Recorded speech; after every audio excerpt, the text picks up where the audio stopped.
É isso, sejam todos bem-vindos a mais um vídeo do canal com mais informações do São Paulo, que venceu o Atlético Mineiro por 2-0, e nós vamos conferir os melhores momentos dessa partida com os nossos amigos da ESPN Brasil. Então já vai se inscrevendo no canal e deixando seu like para ficar por dentro de todas as notícias do São Paulo que sai aqui no nosso canal, e coloca aí nos comentários o que você está achando do São Paulo no Campeonato Brasileiro, que está simplesmente vencendo tudo, né? Então, sem mais delongas, bora conferir tudo do vídeo de hoje. Vamos lá.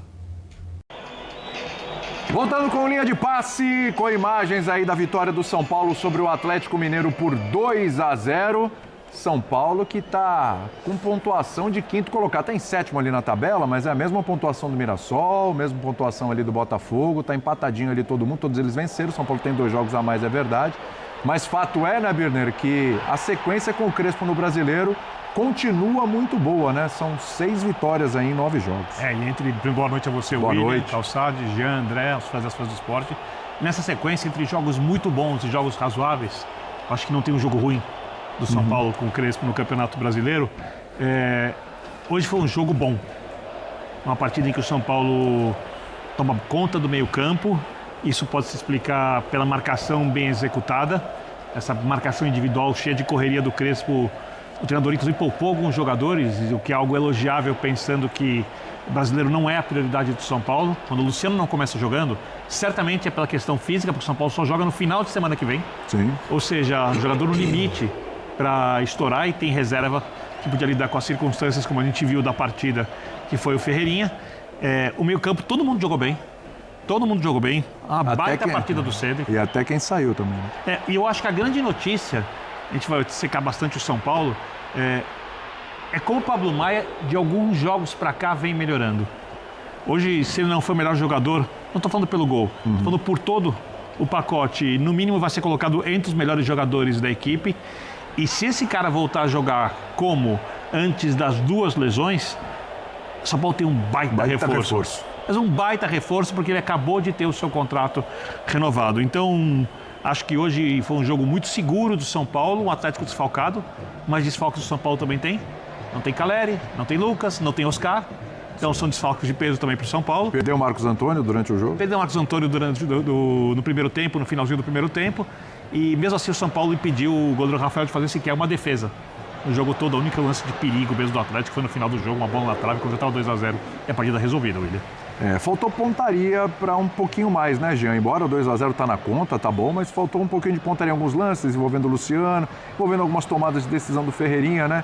Acho que isso até demonstra o quanto o jogo para o São Paulo, de certa forma, não sei se confortável é a palavra certa, mas vou usar essa palavra, de certa forma foi até confortável, né? Tudo bem? Tudo bem, William? Boa noite. Acho que foi confortável, sim, certamente foi confortável, né? Porque depois que faz 1-0, o São Paulo domina completamente o jogo, as ações, é o São Paulo quem ataca, um São Paulo que não sofre absolutamente nada, e acho que o segundo gol deveria ter saído bem antes do que saiu, né? Principalmente pela atuação no segundo tempo. Acho que o melhor momento do Atlético talvez fosse enquanto o jogo ainda estava 0-0.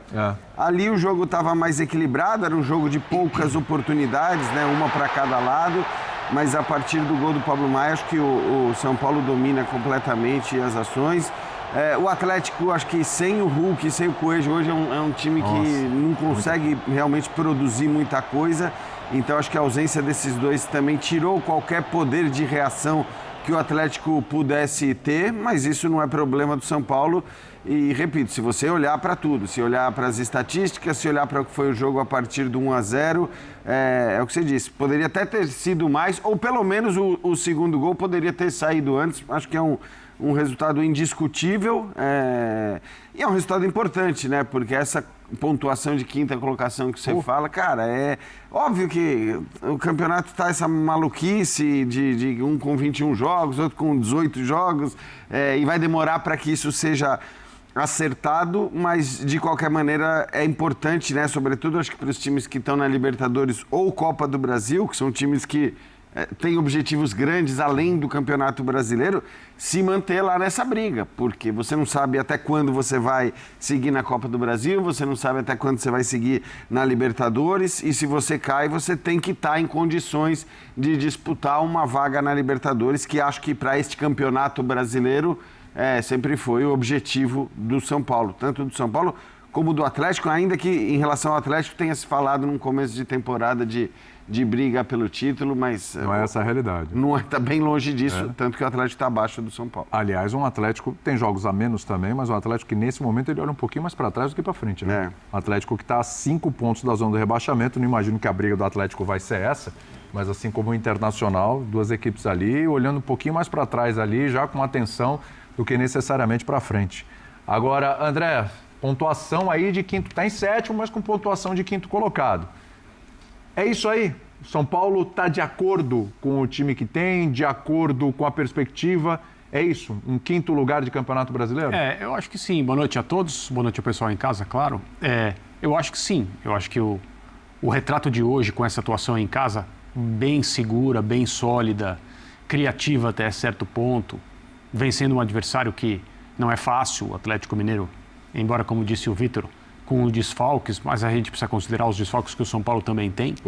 E desfalques no São Paulo sempre foram utilizados, e eu não estou fazendo com isso uma crítica muito azeda à comissão técnica anterior, mas a gente tem visto o São Paulo jogar sem muitos jogadores ao longo do ano todo, e o Zubeldia, da forma como ele trabalhava, e num determinado momento, quando qualquer resposta que ele desse na entrevista coletiva era usada contra ele, gostava, e eu mesmo disse que ele tinha razão ao afirmar isso, que a ausência de vários jogadores importantes estava na origem, ou era uma das origens do desempenho que era cobrado, e o torcedor não via porque que o São Paulo era um time que só empatava e não ganhava, aquela coisa toda.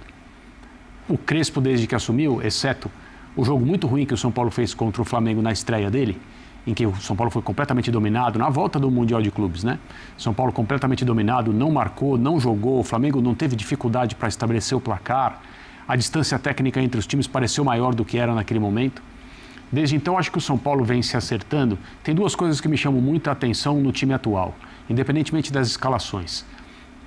Uma grande diferença em relação ao time do Zubeldia, saída de bola, a maneira como o São Paulo move a bola da sua defesa até o campo de ataque. Eu nunca consegui entender como que um treinador como o Zubeldia não conseguiu resolver esse problema. E o segundo aspecto é como os jogadores passaram, meio que de uma hora para outra, a atuar de forma muito mais confiante. O São Paulo é um time que tem mais personalidade em campo hoje, e às vezes é difícil de detectar isso. O meio de campo, por exemplo, com escalações diferentes, atua de uma outra forma. Você percebe que existem jogadores dispostos a fazer o diferente, a não se preocupar com o erro de um passe, de uma jogada individual. São Paulo tem substituições que, na maioria das vezes, melhoram o time. Hoje, quando o Rodriguinho entrou, muda um pouco o desenho, mas ele entra com liberdade, com personalidade. O São Paulo consegue se beneficiar da presença desse jogador também. Então, parece que o trabalho do Crespo é um trabalho mais longo. E, na verdade, não é. É um trabalho que ainda está começando. Em termos de pontuação, colocação na tabela, eu acho que é daí para cima, mas o para cima é difícil de ser cobrado. Né? Porque você tem ali o Flamengo, o Palmeiras, você tem o Cruzeiro. Exato. Ali, e então, a partir dali... Não é uma situação na qual ninguém acha que faz isso, né? Estamos fazendo um campeonato para chegar em 5º, né? Ninguém trabalha dessa maneira, né? Mas essa faixa talvez seja a faixa natural para o São Paulo ocupar em relação ao seu potencial e aquilo que ele tem como prioridade na temporada. O calendário mudou, eu acho que a gente vai poder falar sobre isso, né? Foi feito um ajuste, etc. E sumiram os períodos livres de equipes que saíram da Copa do Brasil, mas continuam na Copa Libertadores. É o caso do São Paulo. Então vai ser necessário também ajustar essa programação. É isso. O Campeonato Brasileiro, que ia terminar dia 21 de dezembro, vai terminar agora no dia 7 de dezembro, né? E aí as datas à frente ficaram disponíveis para a Copa do Brasil, essa sim. 7 a 21. Vai mais à frente. 7 a 21 de dezembro agora são datas para a Copa do Brasil. Calçade, vitória do São Paulo, 2-0. Para mim, olha, o André está destacando aqui alguns atletas. Para mim, novamente, até o momento que ele sai do jogo, o gol não foi dele, é bem verdade, mas até o momento que ele sai do jogo, Marcos Antônio de novo estava fazendo outra bela partida, hein? Essa é uma boa notícia, ao mesmo tempo uma notícia que preocupa ele ter saído do jogo. Exato. A gente não sabe exatamente o que aconteceu, né, Calçade? Tudo bem? William, boa noite aos companheiros, a quem nos assiste. o que poderia ser o grande defeito de São Paulo foi a solução para o jogo. Porque, não vou nem citar Oscar, Lucas, Caleri, esses caras fazem muita falta e eles têm sido uma dificuldade para o São Paulo nos últimos tempos. Eu vou ficar com o Luciano, com o Alisson, aqueles que normalmente estão jogando. O Alisson no meio de campo, o Luciano é um cara que tem um jogo muito agressivo, né? Ele está o tempo todo presente na área. Eles não começaram jogando. E o São Paulo veio com o Pablo Maia, o Bobadilla e o Marcos Antônio. Assim, bom, vai ficar um jogo meio travado aqui.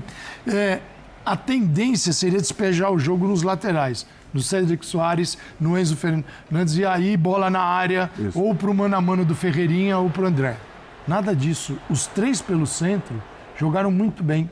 Eles se associaram. Tremenda mobilidade deles. Tanto que no segundo tempo, uma forma de tentar melhorar o Atlético para o Cuca foi colocar o Alexander.